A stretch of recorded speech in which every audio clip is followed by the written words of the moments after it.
Welcome to Cybersecurity Where You Are, the Center for Internet Security's podcast. I'm Sean Atkinson, CISO at CIS. And I'm Tony Sager, Senior Vice President and Chief Evangelist at CIS. Cybersecurity affects us all, whether we're online at home, managing a company, supporting clients, or running a state or local government. So join us on Wednesdays as we discuss trends and threats, explore security best practices, and interview experts in the industry. Together, we'll clarify these issues, creating confidence in the connected world. Hello and welcome to the show Cybersecurity Where You Are. I'm Sean Atkinson, CISO here at the Center for Internet Security, joined by two very special guests. And without further ado, Andy, would you mind introducing yourself and your role at Nerdio? Yeah, absolutely. My name is Andy Wiedner. I'm a product manager here at Nerdio, manager for MSP, focusing specifically on modern work, cybersecurity, and application management. Fantastic. And Jason? Hey, thanks, Sean. I'm Jason Ingalls. I'm the Chief Cybersecurity Officer at C3 Integrated Solutions. We're a service provider that is focused on making sure that the defense industrial base has CMMC compliant IT services operating on their behalf. Wonderful. So what we really want to get to in today's episode is some of the journey that organizations go through, really trying to select the right approach to both CMMC and underlying infrastructure within Azure, and trying to build a capability in that space. And it takes a number of different paths, or it could. And here today we have two experts that are going to bring us on that journey with them, their experience over time as to how they navigate these challenges.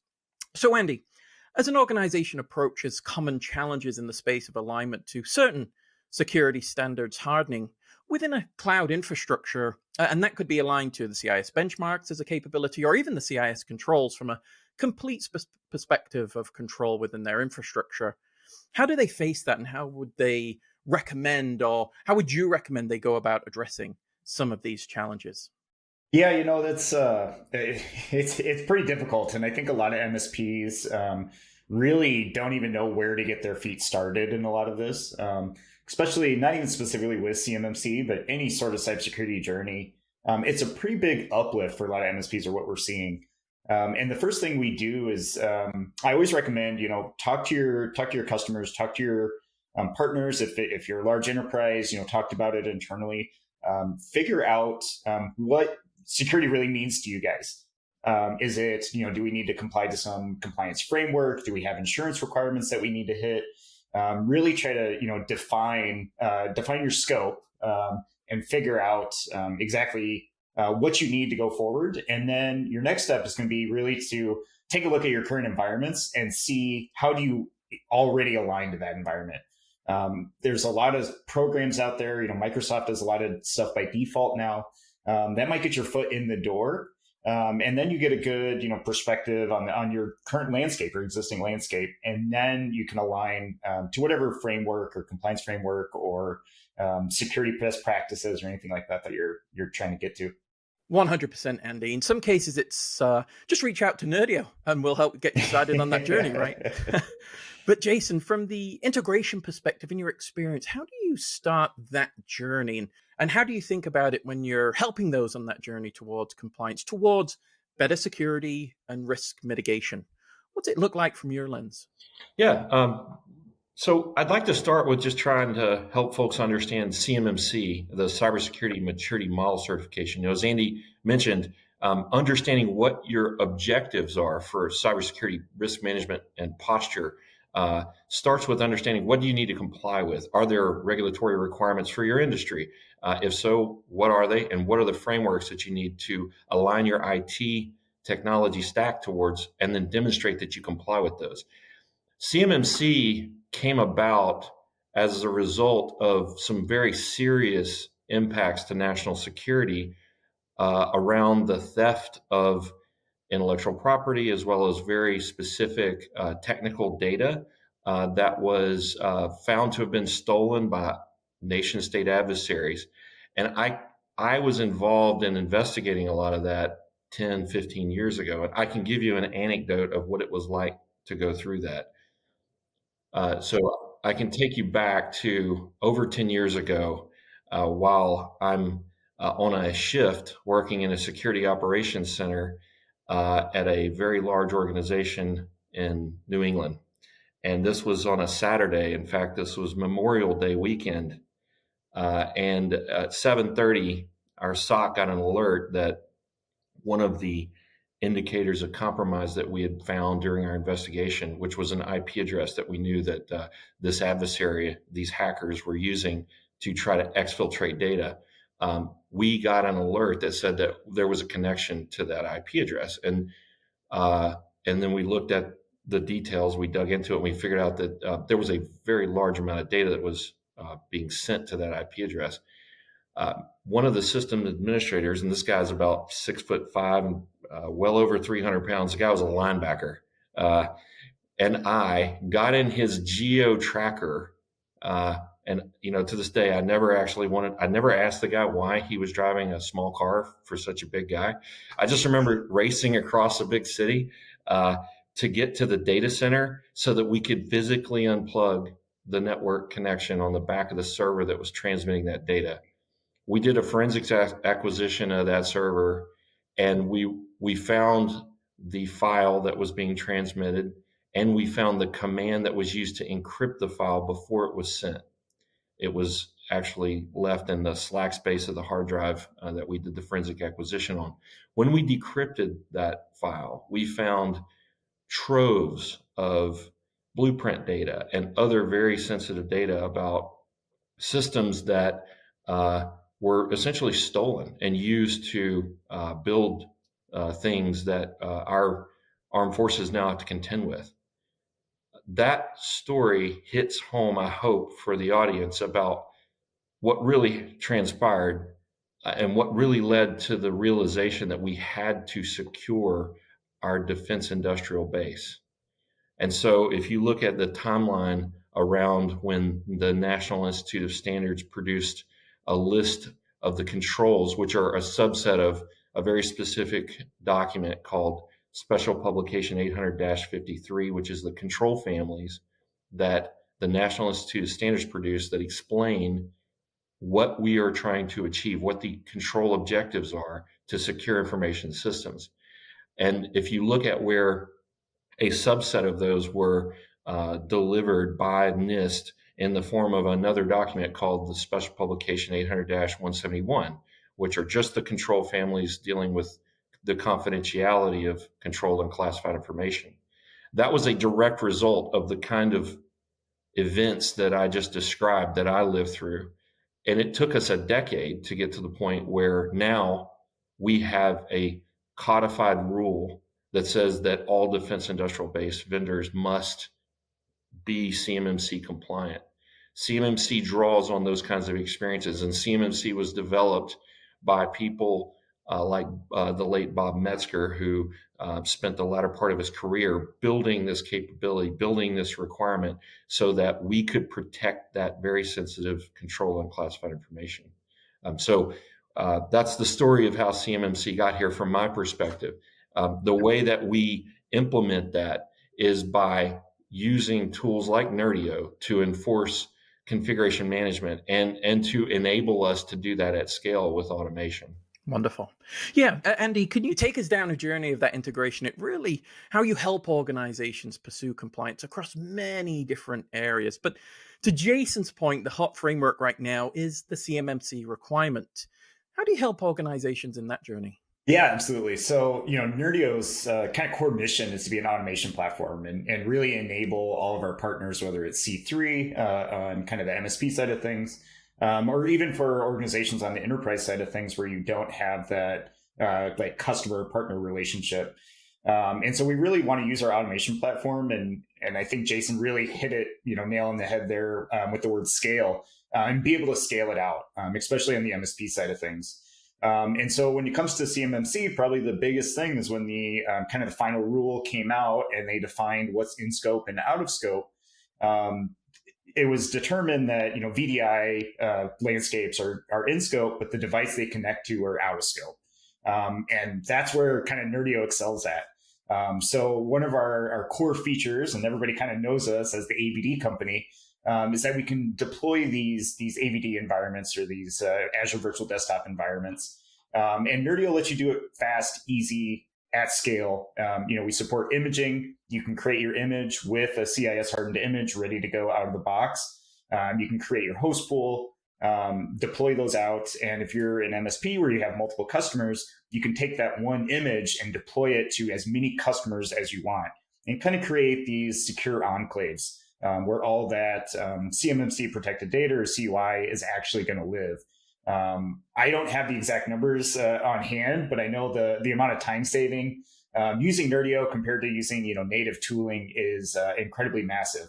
So not only can we automate it and scale it with all of our auto scaling technologies and all that kind of stuff, and quickly deploy that to multiple environments, you get a lot of different options to be able to really help achieve that CMMC secure enclave environment. Wonderful.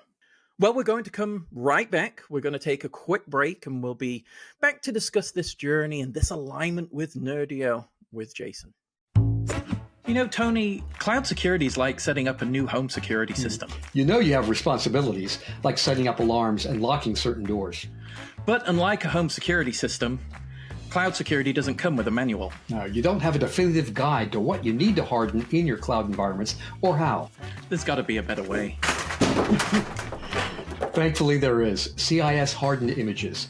These virtual machine images come pre-hardened to the CIS benchmarks, providing built-in cloud security and compliance without any guesswork. CIS hardened images are also available for just cents per compute hour, saving you time and money managing your cloud security posture. And all while using major cloud service platforms like AWS, Azure, GCP, and OCI. Cost-effective cloud configurations, CIS hardened images are ready to go when you are. Spin one up today by visiting cisecurity.org. Okay, so Jason, Nerdio lays out start secure, stay secure capability, aligning to many different frameworks. In your experience, how does that implementation journey and the capability that's provided help you integrate and create security from the start? Yeah, so I got to give credit to our CTO, the founder of Stillroot, who had the vision to identify the need to scale configuration management, and frankly partner with Nerdio very early on in C3's journey to create this scalable service that our MSP provides to lots and lots of clients, some small, some large. And so it starts with understanding, again, what are we trying to achieve? What is our security objective? With CMMC, that's pretty clear. I mean, if you look at what the CMMC requirements are, they're pretty cut and dry. There are 110 security objectives, and there are further 320 assessment objectives that you have to demonstrate. You have to provide evidence that you were actually delivering that security outcome. And so several of those involve the security family configuration management.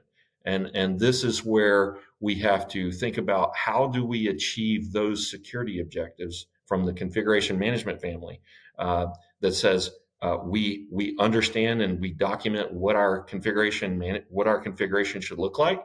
We document and enforce the configuration management lockdown of all of the systems in the environment.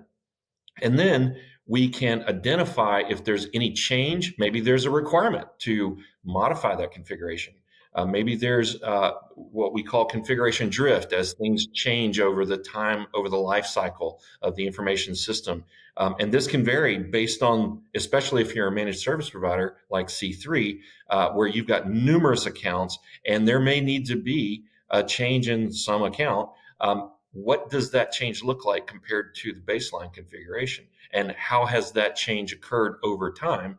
And can we demonstrate that we approve those changes? And can we also demonstrate that we're doing things like patch management and other functions of a managed service provider? And so we're able to do that with Nerdio, as well as with, for example, the CIS benchmarks. We use CIS benchmarks as the hardening guides, which then we layer in all of the other necessary configuration settings so that we can comply with CMMC. And then we use Nerdio to publish those images that we've hardened with CIS plus the C3 CMMC control implementations using Nerdio. Wonderful. So We really, in a lot of cases, we create an ecosystem, as it were. This capability, this implementation of that, and then Jason, as you assess organizations of both change, configuration, many different volumes of infrastructure, being able to do that both controlling cost and creating operational efficiencies. I really think it demonstrates a capability that Nerdio is unique in terms of providing across the Microsoft landscape. Really, Andy, I think it's the multiplier in some cases when we apply the controls. When we apply the benchmarks, this helps build out that infrastructure and do it in such a way that really is about controlling cost and really saving time. Would you agree that's a value proposition from Nerdio? Oh yeah, absolutely. It's one of my favorite things to say about Nerdio is we're really a force multiplier, right?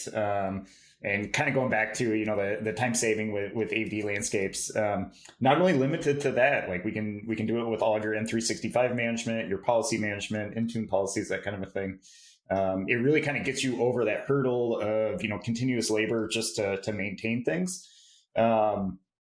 And also just the foundational knowledge that's required. It takes especially when you're coming in with CMMC, it takes a lot of knowledge to kind of get you there. And we like to say we save you those first 4 steps or something like that. So yeah, absolutely. Brilliant. Yeah, I love that. The force multiplier, absolutely perfect. I love that. I'm going to use that, actually. Thank you. So Jason, yeah.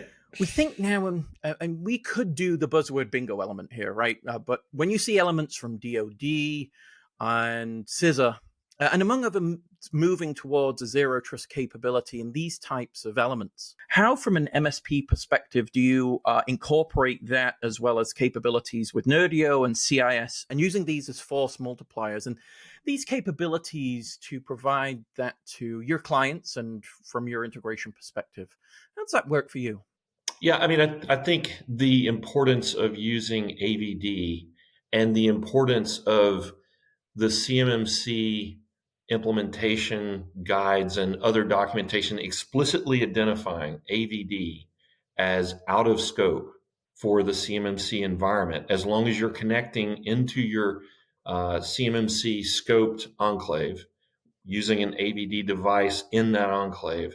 The device that you're connecting into AVD is actually out of scope. And so that's super powerful because it allows you to allow access in a using zero trust principles and enforce the configuration management that you need to for the AVD instance that the user is actually doing their work on. That's very powerful, and it embodies the zero trust principles that enable us to prove compliance at scale. Yeah. It's in some cases, Jason, just to reiterate, that's an easy way to say zero trust and to apply CMMC, and there's various levels with CMMC too, obviously based on elements in that area. Do you feel that there's not enough provenance necessarily when these items are brought to organizations' attentions and they understand the scope? And really the requirement of integration from professionals like C3, do you think they really truly understand, or like you've mentioned, we've got to kind of educate them in certain areas in terms of that it's not just these, saying zero trust. There's I have to live through it. And there's lessons coming from CMMC. And then these obviously using your past experience would be, here's what we've done in the past. Here's how we can make this a lot easier for you, i.e., Nerdio and the CIS combination. Does that ring true in your mind from your experience?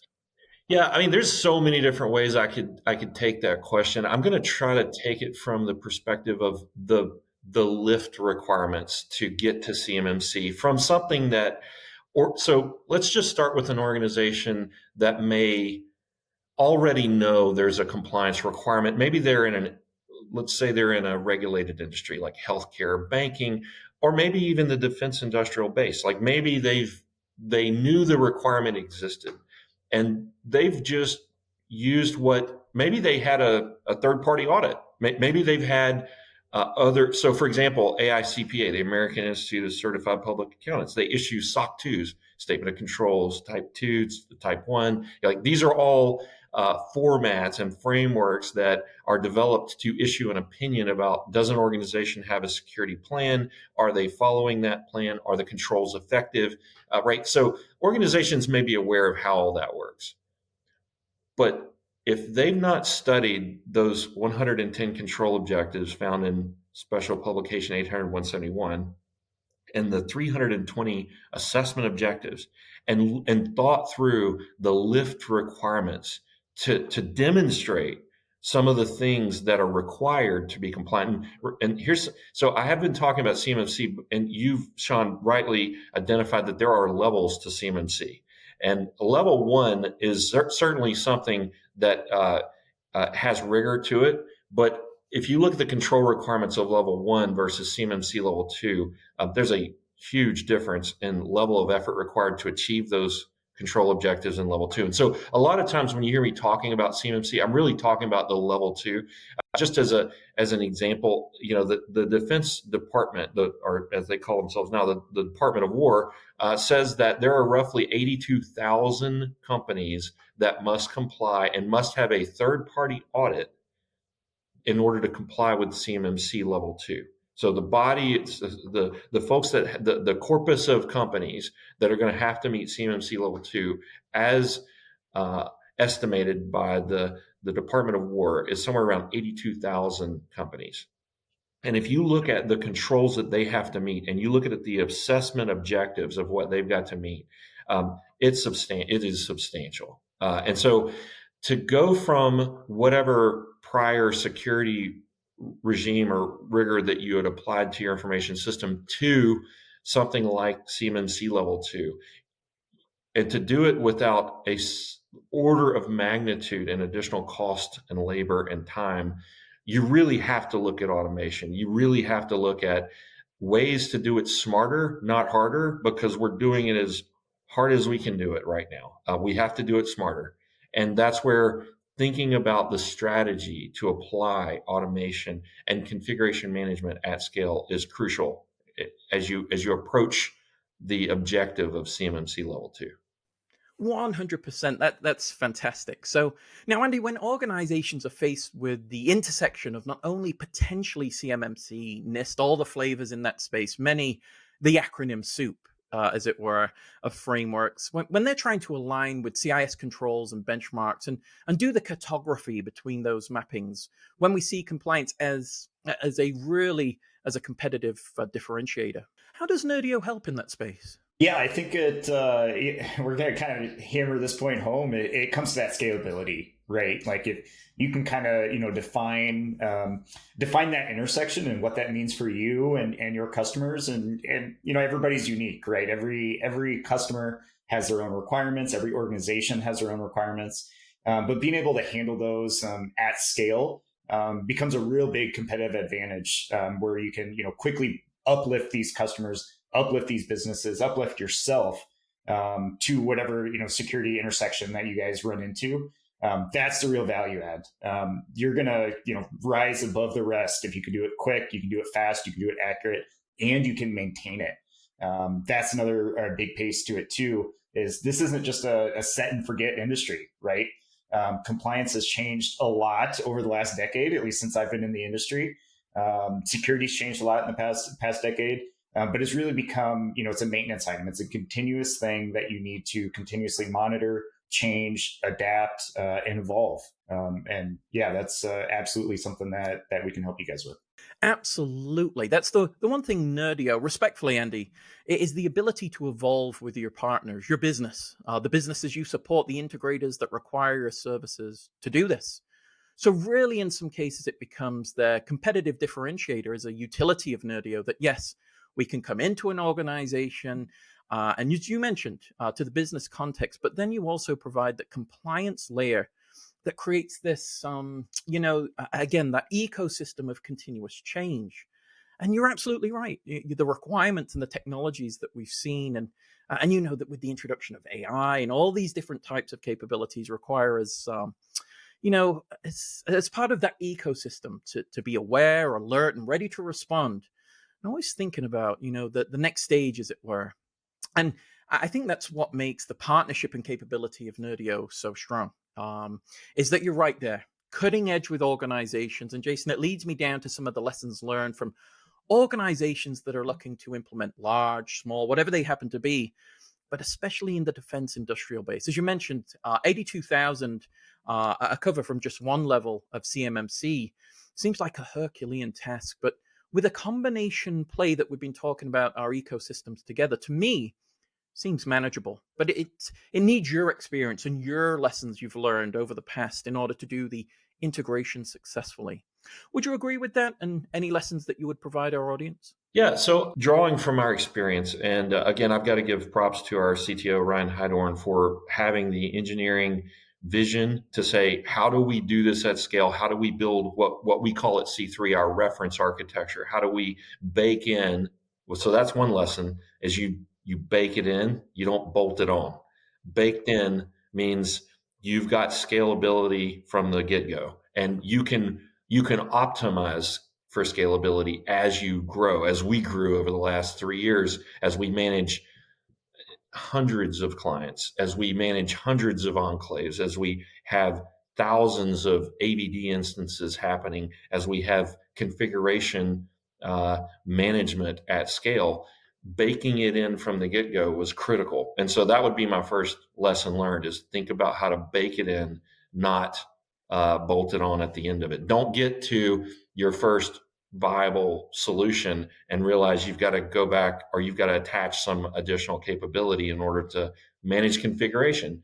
And then, another thing that we did, which is maybe unique, but certainly not that common, is that we actually, when we got so we are CMMC certified. We were one of the first companies to get CMMC certified, maybe the first company to have 2 independent scopes certified. We believe in segregation of duties. It's a fundamental core principle of cybersecurity risk management. And we had we did 2 scopes for CMMC. One was for managed services, and the other was for managed security services. And so when you think about how to, and just to sort of provide an anecdote there, right?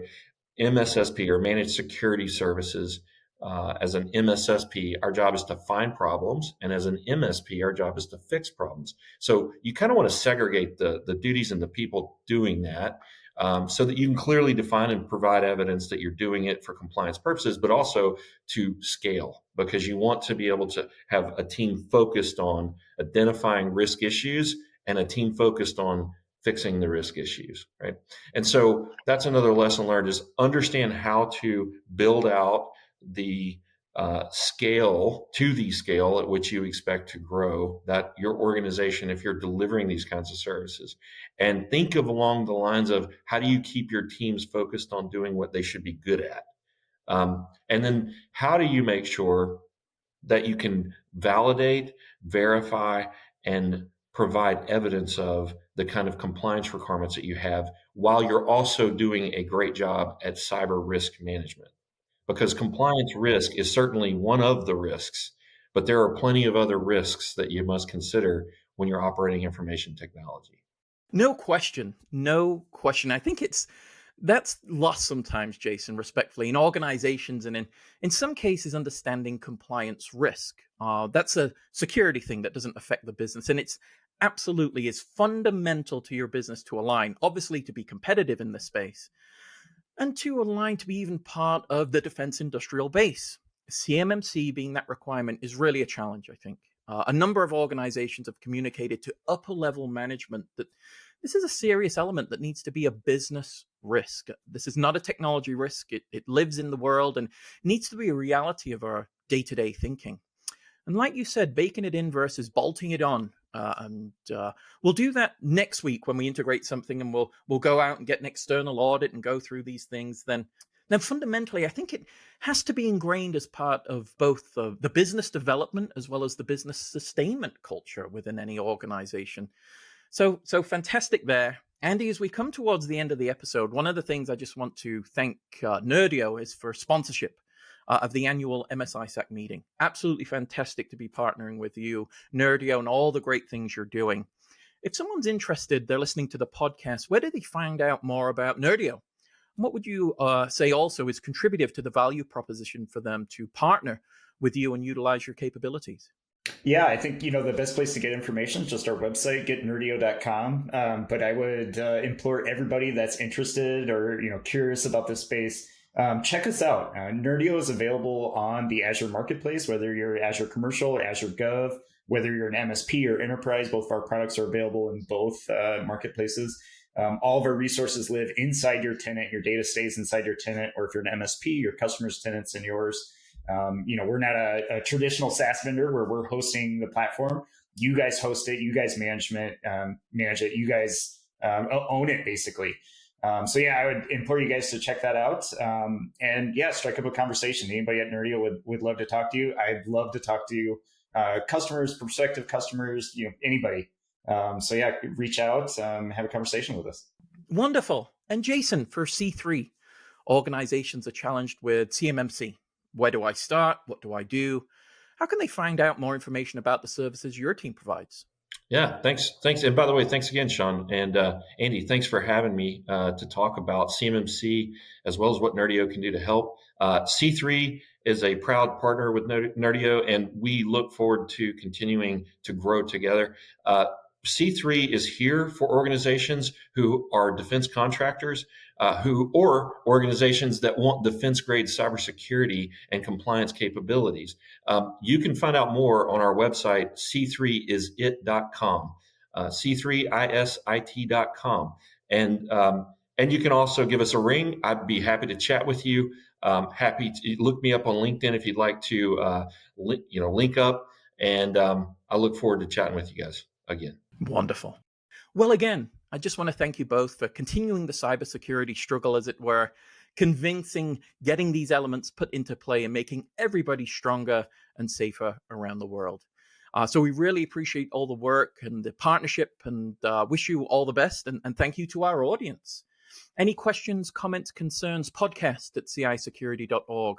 Join us every Wednesday for episodes like this and much, much more. We'll talk to you soon.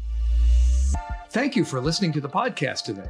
The thoughts and opinions expressed by our podcast guests are solely theirs and do not necessarily reflect those of CIS. Tune in on Wednesdays for a new episode. And in the meantime, visit our website at cisecurity.org. Together, we'll continue our efforts of creating confidence in the connected world.